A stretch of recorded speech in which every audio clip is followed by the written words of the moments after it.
Welcome to Life Happens, where Texans come to protect their legacy and prepare for the second half of life. Join your host, Attorney Kim Hegwood with Hegwood Law Group, and our weekly guest as we navigate the challenges that emerge as life happens. Now here's your host, Kim Hegwood. Good morning and welcome to Life Happens with me, Kim Hegwood, and my very special guest, Diana Waugh. Good morning. Good morning. And so, Diana, can you tell us before we get real started, tell us a little bit about yourself. What do you do? Here's what I say, that I am an expert in dementia care. Now, what that means is an expert is someone who knows what they know what they don't know, but they have some sort of an idea where to look for it. I've been working with folks with memory loss for a very long time. I've been in the long-term industry since 1974. So got a little bit of experience under my belt. And my mom had memory loss, which was what prompted my really intense focus on dementia care. So today we're going to talk about the I'm Still Here, Come Find Me. So tell us why that title? Because what I hear all the time is, oh, mom's not here anymore. That's not true. The her is still there. The work now is on our part to go find her. And we're always hoping that she is in the same reality we're in. And we'll talk about the problems that get us into trouble with that. What we need to do is go find where she is and then be there with her. So when you start talking about, finding out where she is, I think one of the things that I heard was we basically have to put ourselves in her place or live in her reality, or, so what does that really mean to families and other people? I work best with examples, so let me kind of throw one out for you. Let's say the lady is 92. Her folks have been dead for 30 years. And she says, I've got to go. We've got to go get my mom. We've got to go shopping. That is her reality. They live in long-term memory world. So that's what she remembers. My answer to that will make all the difference in the world. Unfortunately, we live in our reality. And in our reality, my answer would be, oh, now you remember your mom's dead. And what happens with her is it hurts just as bad as it did the very first time she heard it. Yeah. So what we need to do is to know about her mom, know information, and go where she is. A comment such as, oh, that's great. Now, could you tell me where do you guys go shopping? And talk about mom. And one of two things will usually happen. People aren't 100%, but either she'll leave you and say, those biscuits were really good, weren't they? And now we're off of the mom topic. Or she'll say, my mom's dead. And then your answer is what your answer would have been back then and is now. I'm so very sorry. I was thinking it was your mom that used to make beautiful quilts. And go be with her. Okay. And that's our biggest mistake is we say, no, you remember. Don't you remember? You just asked me that a few moments ago. They don't remember that they just asked a few moments ago. I had a customer send me a really interesting email. There's a video out on YouTube of me. And one of the things I was talking about was, we ask them short-term memory questions that they can't handle. We'll spend a little time on that. But we ask questions, one of them being, what'd you have for breakfast? And the lady wrote to me and she said, I have memory loss. My children keep asking me that question. I don't know the answer. I tell them, please don't ask me that, but they continue to do so, and it makes me feel stupid. And I think she sort of summed up. It's sad. The whole issue. Yeah. It really is. And we're not doing it because we're mean, but we don't understand exactly this concept. We got to go find where they are. So it's always interesting that the way the brain works. It's a fascinating thing.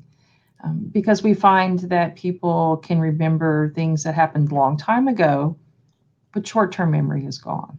Yeah. So that really, I think the loss of that person knowing their loved ones is what, they just kind of try to want to bring it back all the time, which is why they ask, oh, don't you remember? Because it's very painful for you and I to have a loved one that doesn't know who they are anymore. Yeah. And so, how come long-term memory seems to stay more than the short-term memory? I don't know. I'm not a physiologist, a biologist, or a researcher. My sense is it's hardwired. It's hardwired. And actually, with someone who has memory loss, if we talk about this, if we talk about the cat and we talk about the cat and we talk about the cat, sometimes they can get the cat stuck in their long-term memory, although we've only been talking about the cat for maybe a couple months. I don't know. I don't know the answer. And that's the problem. I think the other problem that fits with this, yes, it is a short-term memory loss. And yes, there are more than 100 reasons why people have short-term memory loss. We find ourselves focusing on the word Alzheimer's. Alzheimer's is simply one of those 100. Yeah. I got bonked in the head when I was a child. I had a stroke. I had a cardiac condition. Anything that reduces blood flow to the brain somehow or other interferes with our short-term memory. So if you had one overreaching tip to help families, kind of get through this struggle that they're having, what would it be? Don't ask a person with short-term memory loss a short-term memory question. When I'm speaking in front of groups of people, I'll find someone in the back that I don't know. I'll ask if they will help me. And they say yes, they're very nice. And I say, okay, no matter what I say to you, do not move. You stay right here in this chair, no matter what I say. All right? All right. I go back up to the front and I tell everyone that that person has no legs. And I'm not even sure how they got in the room, but they're in here now. And they're not even in a wheel. They're sitting in a regular chair. Oh, well, I need to talk to them. Excuse me a minute. So from the front, I hollered, excuse me, Sue. Sue, could you walk up here, please? I'd like to talk to you about something. And she doesn't move because I've asked her not to move. So I walk a little closer and I go, Sue, having trouble hearing me? Could you please walk up here? I would like to talk with you. And she doesn't move. I walk a little bit closer and I go, Sue, are you, and then I get real condescending. Are you listening to me? At which point I turn to the rest of the audience and I say to them, what are you thinking about me right now? And I can't share on this live program what they tell me. Some of the nicest things they say is, you're mean, you're inconsiderate. Why are you talking to her like that? And I say, well, I don't understand. Why are you so upset? And they said, well, you said she has no legs. And I said, that's the issue. If she didn't have legs, I could physically see that she has no legs. This loss is not visible. And so I forget, I discount, and I ask the questions. And the three that I see happen all the time is, hi, how are you? You and I, that's a I don't know. And nobody really cares, by the way, because I tell a lot of people, I have this fungus under my toenail. And nobody listens to me. All righty. Unfortunately, when I have memory loss, I'm working my best with the knowledge that I have and the ability that I have. And so here comes the question. I don't know, but I don't want to fail. So I go in my long-term memory bank and I remember when I had knee surgery. It was 40 years ago, and it was really painful. And so I say, my knee's bothering me just a little because I'm trying to respond without failing. And what we then do is we jump them in the car and we start through the medical system. It wasn't their leg. It was the best they could do given the situation. So they failed once. Then we say, as that lady was sharing with us, so what'd you have for breakfast? And it's about 11 o'clock in the morning. They haven't, I don't, but I can't tell you that I don't remember. So I'll say, especially if they're in a facility, they don't feed me here. Yeah. I haven't had anything to eat for weeks. And we hot foot it down to the administrator's office and say, for $15,000 a month, why don't you feed my mother? And the argument begins. Okay. Now she's failed twice. And then we like top it off by saying, so what'd you do yesterday? We're trying to have a conversation, but we're in our reality, not hers, and we're focusing on short-term memory. So don't ask a person with no legs to walk, or don't ask a person with short-term memory loss a short-term memory question. It's where all the anger comes from. It's where the frustration comes from. It wrecks more families than almost any other situation that we have out there. There you go. Do you think that people with dementia, get angry because they're frustrated because they can't remember? They get frustrated for that reason. They also get frustrated because you keep telling me I'm wrong, and I'm not. All right. I explained to you. Okay. And then simple things like I tell you the same story for the third time, and you say, you just told me that. I did not. I'm telling you that now. And it just begins because I don't know many people who enjoy failing. And we set them up. The use of the word no. We set them up to lose at every turn by our communication. And so they're gonna come out fighting as best they know how, or they'll just stop talking to you. So you see the look away, you see the glazed eyes. Just leave me alone, please. So what's the best advice you can give a family member that has someone? I mean, what would it be? The education, should they go? What should they do? Because, most family members just want to do the right thing. Correct. But we're not trained to not attempt to have those conversations because Right. you just don't snap and say, oh my gosh, I can't ask that question. What question can I ask today? What do I do? Where can someone go?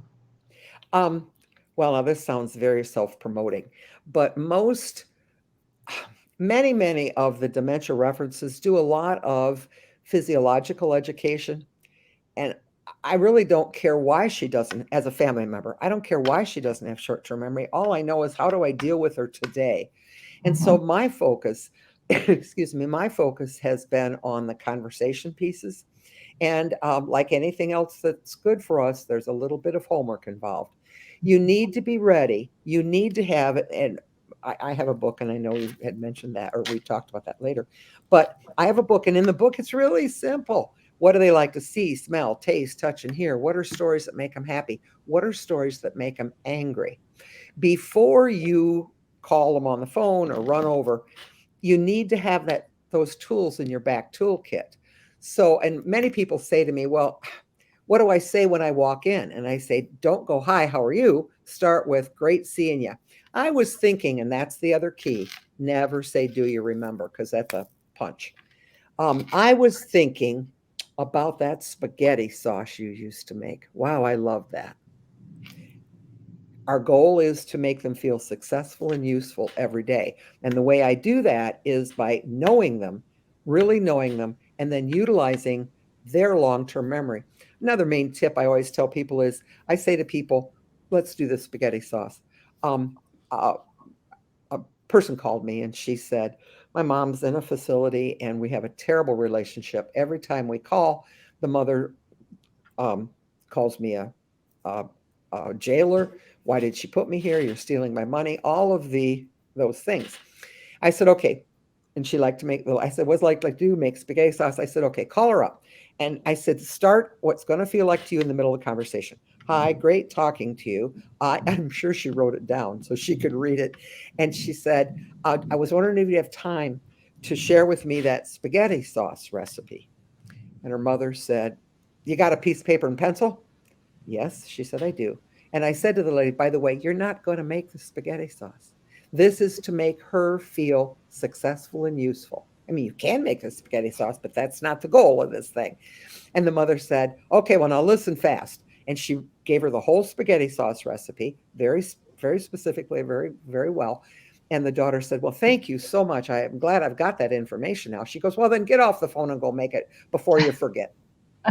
No conversation about being in prison, no conversation, because that comment, use old information, use long-term information, gave her the control of the situation and made her feel like she was needed.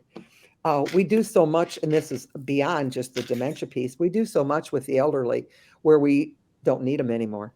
We don't ask them for their help. And that's a real cultural problem we have here. And so It you is, sit 'cause here. they're so smart. They're so Yeah, smart. They have yeah, so much life experiences, and they've done yeah, so much, in their lives. I love talking to seniors. They're just yeah. fascinating. And But when you use, truly, let me interrupt you before I forget. Truly, go ahead.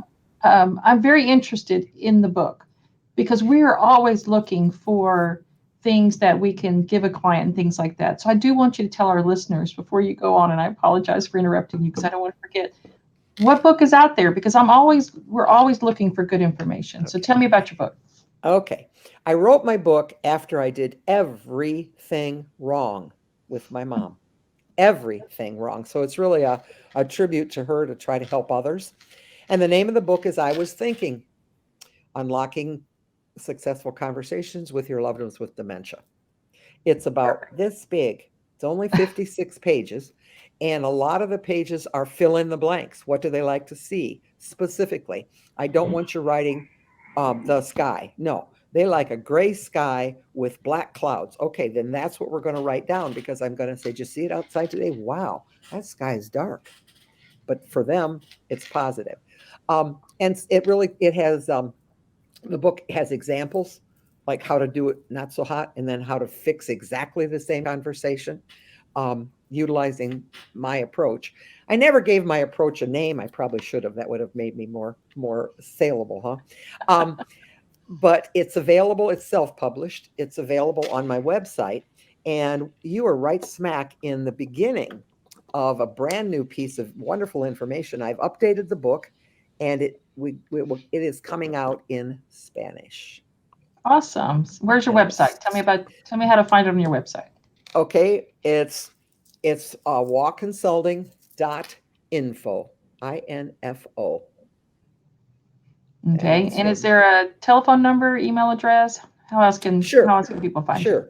You can email me at dwaaugh@accesstoledo.com. You can call me. I'm old, so I like talking on the phone at 419-351-7654.